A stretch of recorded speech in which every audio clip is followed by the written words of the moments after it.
All right, so the last name you brought up was Lewis. Yeah. So we went over Lewis' house. Mm-hmm. And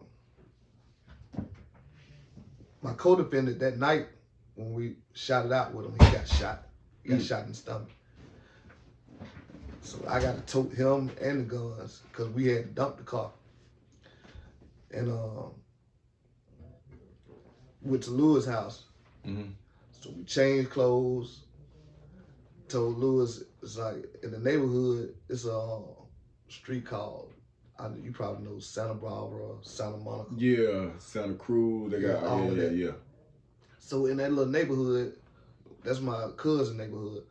So it's a little pond. It's green. It's like a little marsh or whatever you call it. Mm-hmm. So we told Lewis to throw the guns in the little marsh. Yeah. But instead of doing what he was supposed to do, a couple days later he tried to go back to the hill. They used to call it the hill back then. Go back to the hill and sell them, and got caught up. And that's when everything started to unfold. Just like that. Yeah. But even when they had the guns had over 20 different fingerprints on them. Well, none of them ours because we always had on leather gloves. Yeah. So that was one thing that we had going in our favor. But, things started adding up. The car, we had to abandon the car. Mm-hmm. So the car led back to a junkie. So now everybody calling our name. So it took them a few weeks, to track us down. Mm-hmm. They tracked us down now. DC don't play. Yeah. And you know that they're tracking you down, or you have no idea? I know, because like one of the houses they raided, so, once they raided the house, one of the junkies that we used to buy the guns, they don't snatch them up. Mm-hmm. Because, once they got the guns, now they know where they come from. Yep. So all they got to do is, because y'all done took a J to go buy, right, and then it just started coming together. Yeah, everything just started falling. Dang. So now I'm locked up, facing the death penalty. Because the thing that I never, like in prison, it's few. There's a few that know, everybody that know me know my case. Right. But the extremities of it, like one guy got shot 25 times, one guy got shot 17. Mm-hmm. So it's execution style murder. Yeah. So now I'm facing the death penalty. So as a teenager facing the death penalty, that was, it had its moments. I want to say that. It had its moments. I can only imagine. Yeah. What day did you get arrested on? January 11th, 1988. Damn, 1/11/88. Yeah. Can you walk us through that day? Yeah. My co-defendant, his son was born, so, we know to pretty much stay away from, the trap dead, right? Yeah, trap dead right now. Yeah. So we pretty much know to stay away from the trap, stay away from the houses. Yeah. So, but his son. So we went to see his son, and but they jumped down on it. I'm talking about they jumped hard. DC and Fulton County. Ooh. So SWAT. An ass whooping might have came with that. No, they ain't do that. They ain't do that. But they was kind of, I wouldn't say they were kind of scared. Cause they don't know what they dealing with. Yeah. All they know is what they did, the evidence. Yeah, right. It looked like some real. Right. Yeah. Right. So, they were doing more celebrating than they was, after they got us in the cuffs. They were doing more celebrating than anything. What's going on in your head at this time? Cause you how old? 18. You 18. You still relatively not a child, a man child, but you know how I got the frame of mind. I'm in cuffs, but I'm still looking for somewhere to run. As soon as you slip, I'm out of here, Jay.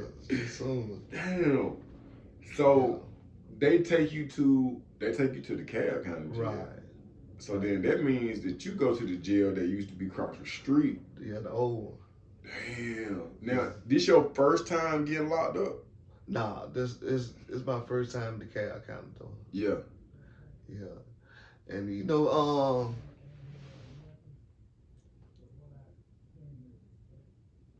going through that situation there with them guys, Mm-hmm. My case, I'm going straight to max. So Off the muscle. So but you see a lot of stuff. Other guys going through the death penalty thing situation. Yeah. When do you first understand that the death penalty is on the table? It was almost, I want to say about 6-7 months after I had been locked up. Mm-hmm. Cause like we went through the arraignment, we went through the preliminary, and then next thing I know they bring me a death penalty handbook. I'm like, what the fuck? So the death penalty come with a handbook? Yes. Bro, what is on your? Yes. And see, the death penalty handbook is just you knowing your rights, because going through death penalty and going through a regular murder charge is different. It's different. Yeah. Damn, bro. And at 18, or have you had your birthday? Are you 19 now? I'm still 18. You 18, Yeah. and then you get the death penalty handbook. Yeah. Damn, bro. I ain't never heard of that. Yeah, and then like my mom, she think I don't lost my damn mind. Cause she don't know. She don't have no idea that baby out here running shit. Yeah. And then when you go to court, well, let's say this, I don't got locked up, so how they put all your clothes in wherever they put them in. Yeah. So now when they dress you for court, you can get your clothes. Yeah. So when I reach in my pocket, I pull out a joint. You know what I'm saying? No. So we didn't go to court. So me and my co-defendant, we smoked a joint. No. In the little holding tank. And the joint it just give you the giggles. So we just in that motherfucker just laugh.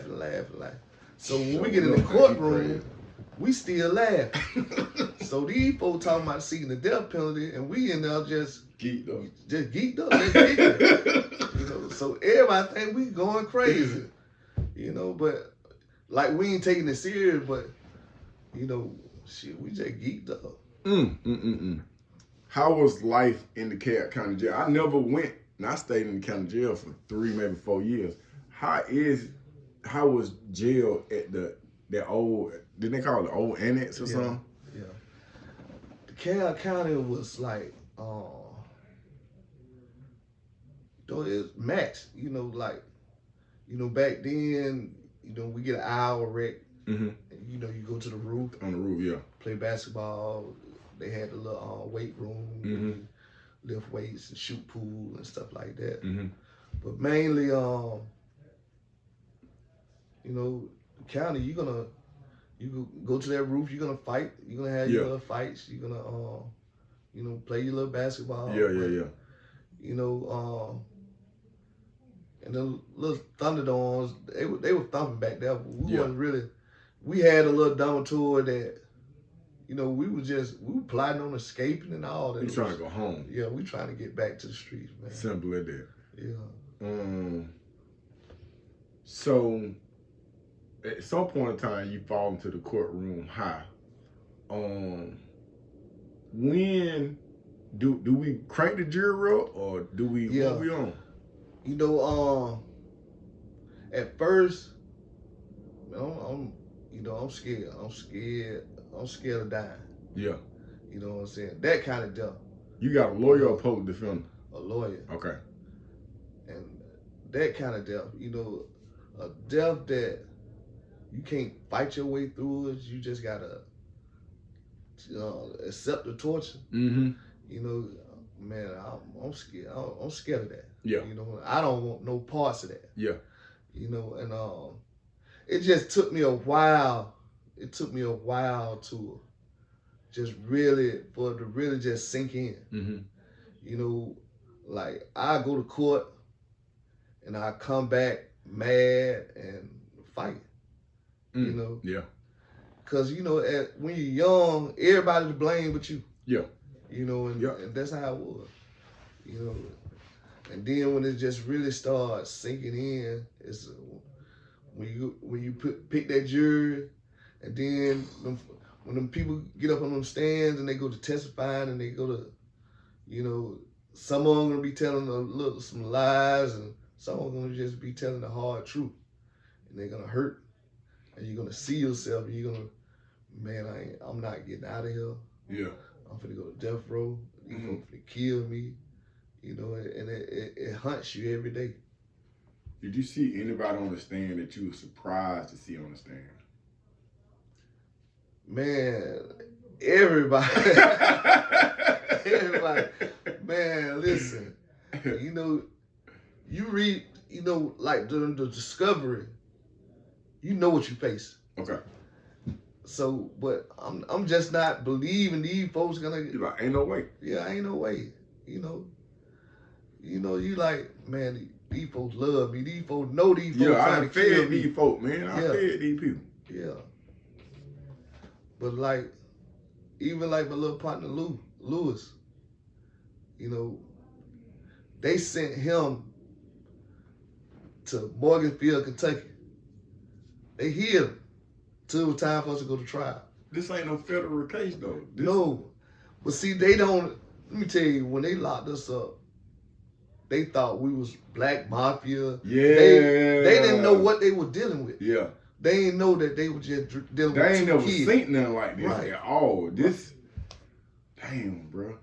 You really set the tone for how these folks start dealing with people. Right. For real. You know, like in the newspaper, they said that we was a teenage business success story. You know what I'm saying? Straight up. Bro, you gotta put a book out, bro. Yeah. You got to. You got to, bro. You got to. We're gonna talk when we get done with this, man. But you got to, bro. The city need it. Yeah. The city deserve it. The city. We'll talk, bro. So, how long is your trial? 9 months. Damn. 9 months. Bro. And it was just like, basically, a lot of it was just technical. You know, gun control, you know, I don't know what you call them folks, ATF. Mm-hmm. Just, they had specialists on this and that. And like the junkies, it seemed like every time they raided something after read, they don't got a junkie that got to testify on us. You know, and like a lot of stuff that we did in the trap, it was just like, let me tell you, I was in there one day, I don't fell asleep. Dope everywhere. You know what I'm saying? But I'm sacking them up. I don't fell asleep, exhausted. Because, you know, like, trapping is a job that you can't sleep on, but it's like you don't never get a chance to sleep. Right. Because junkies don't sleep. Right. You know what I'm saying? So, like, if I go to the movies, I'm falling asleep in the movie.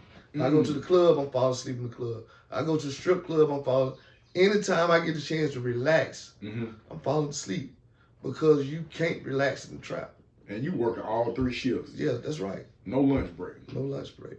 And that should've killed you, man. It will. Yeah. So it don't been times where, like, I said, I don't fell asleep, and I jump up.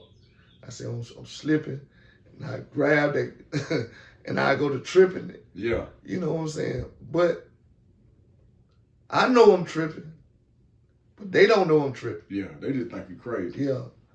But you have to do that. Yeah. You have to do it. And you know that crack, they already paranoid and scared. Yeah. So, you know, just with you turning up, it just scared them some more. Did they ever push you to try powder? No, hell no. At all? Hell no. You know, that's the thing that you got to always stay on yourself about. Mm-hmm. You know, when you see, you know, being young and you seeing the effects of it, and you laughing at these J's, mm-hmm. you don't want to become them. Right. You don't want to be what these guys laughing at. Yeah. You know, you don't want to become that. Mm. You know.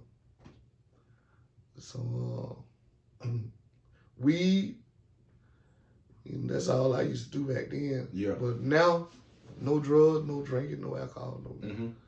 Yeah. So when we get down to the final day of the trial, what does that look like? Man, I'm gonna tell you what really bothered me out of everything is, you know, once they found me guilty, you know, which I knew they were gonna do. Now I gotta go through this little thing where your family can come up and talk, and the victim's family can come up and talk. Mm-hmm. And my mom, she got up there and just cried, Mm-hmm. till she couldn't cry no more. And I'm asking myself, what the rest of my family? Mm. My father. You know, these folks, my family know. Yeah. These folks trying to kill me. Yeah. They ain't there. Mm. You know. I gotta ask you this, because at some point in time, Mama was trying to get your big head ass to come back over to kind of part. So does this play in your mind? Yeah. You're like, damn, and the one that I was ignoring is the only one that's coming to my rescue when shit didn't really hit the fan. Right. Yeah. And let me jump. I'm finna jump a lot of stuff. Okay. Like my mom, at the end of the day, that's how I got out. I got out of prison. My mom. How? She paid for a parole attorney. Okay. What year is this? This is 2019. Damn. So you had nothing done. But I didn't get out in 2019. Okay. I got out and I made parole in 2020. Okay. And I got out.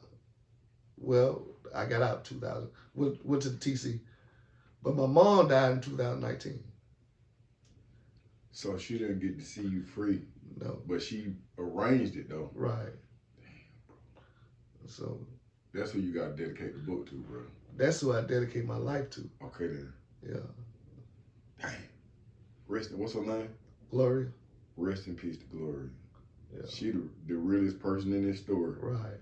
For real, bro. Yeah. So okay.